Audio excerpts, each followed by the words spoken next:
Welcome back. Chapter 8, Section 8.2. In this section, we are going to estimate mu when sigma is unknown. The focus points. Here we want to learn about degrees of freedom and students' T distributions. Find critical values using degrees of freedom and confidence intervals. Compute confidence intervals for mu when sigma is unknown.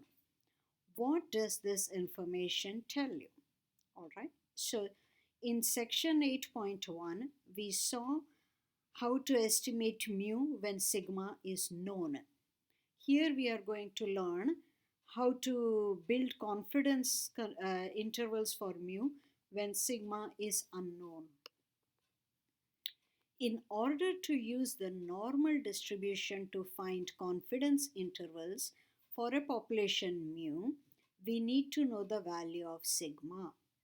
All right. If you remember confidence intervals, we needed the value of sigma, the population standard deviation. However, much of the time when mu is unknown, sigma is unknown as well. Okay, much of the time both are unknown. In such cases, we use the sample standard deviation S to approximate sigma. So what are we going to do? We are going to take the sample standard deviation S and use that S to approximate for sigma. When we use S to approximate sigma, the sampling distribution for X bar follows a new distribution called students T distribution. Okay. What is students T distributions? All right. Students T distribution were discovered in 1908 by W.S. Gossett.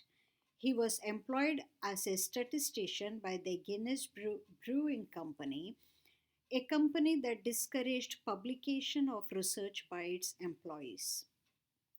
As a result, Gossett published his research under the pseudonym Student. That's why it's called Students T distributions. Gossett was the first to recognize the importance of developing statistical methods for obtaining reliable information from samples of populations with unknown sigma. Gossett used the variable t when he introduced the distribution in 1908. To this day, and in his honor, it is still called students' T distribution. It might be more fitting to call this distribution Gossett's T distribution. However, in the literature of mathematical studies, it is known as a student's T distribution. A variable t, the variable t is defined as follows. A student's T distribution depends on sample size n. Okay. Once you fix a sample of size n, let's go. Assume that X has normal distribution. So we are assuming X has normal distribution with mean mu. For samples of size n with sample mean X bar and sample standard deviation S, the T variable is X bar minus mu over S over square root n. So you see, this is exactly like the Z variable.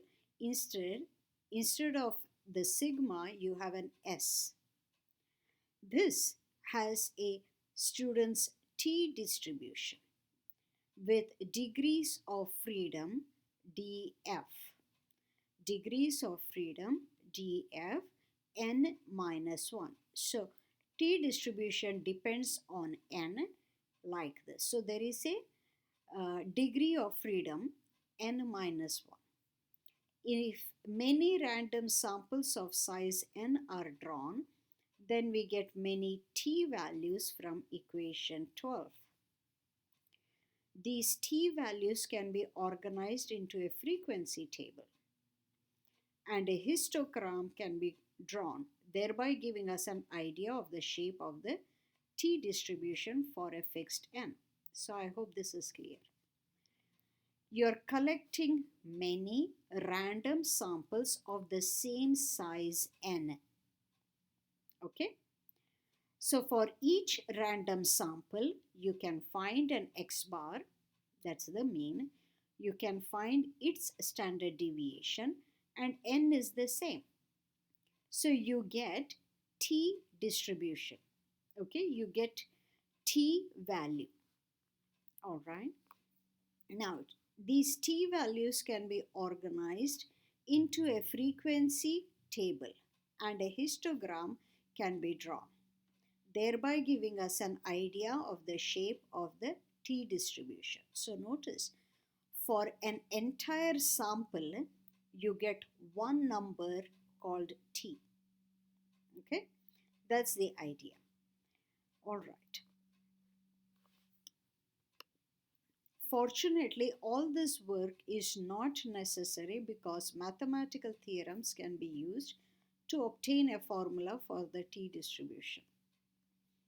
However, it is important to observe that these theorems say that the shape of t distribution depends only on n, provided the basic variable x has normal distribution.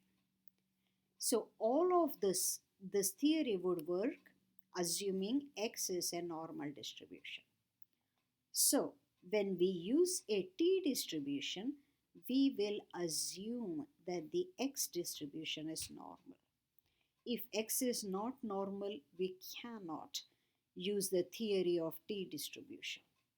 Not yet. Well, anyhow, so table 6 of appendix 2 gives values of the variable t corresponding to what we call the number of degrees of freedom, that is df. For the methods used in this section, the number of degrees of freedom is given by df is n minus 1.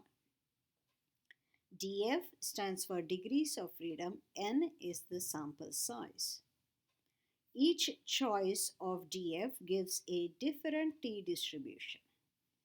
The graph of a t distribution is always symmetrical about its mean, which, as for the z distribution, is 0. So the mean of the t distribution is also 0. All right. So let me come up with our distribution, right? T distribution. So this is z distribution. Let's look for t distribution. Here is the student's t distribution. How does it go? You have df here, degrees of freedom, and those are the confidence levels. All right. Two-tailed, one-tailed, we will see what all that means. Okay. So degrees of freedom could be 1 onwards, right? So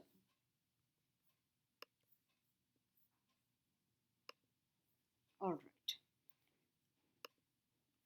Now, the main observable difference between a t distribution and the standard normal z distribution is that a t distribution has somewhat thicker tails. All right. So the pink one here is normal distribution. So note how it is high and it gets very low. Okay. The other ones, the blue one and the black one, these are t distributions. T distributions. The blue one is for degrees of freedom 5. That means the sample size is 6. The black one, degrees of freedom is 3. That is the sample size is 4. So notice the t distributions are higher than the normal standard normal distribution at the beyond standard deviation, right? The tails are higher, the tails are thicker, as they say. And look at that, Smaller the degrees of freedom, thicker the tail. Okay, all right. Okay, so here let's look at the properties of t distribution, students t distribution. The distribution is symmetric about the mean 0. The distribution depends on the degrees of freedom df, which is n minus 1 for mu confidence intervals. All right. So the distribution will depend on degrees of freedom. The distribution is bell-shaped but has thicker tails than the standard normal distribution. As the degrees of freedom increase, the t distribution approaches the standard normal distribution. Okay, so as the sample size increase, degrees of freedom will increase and the t distribution will approach the standard normal distribution. Area under the entire curve is 1. Okay. Using this table to find critical values. We'll come to this in our next video. Until then,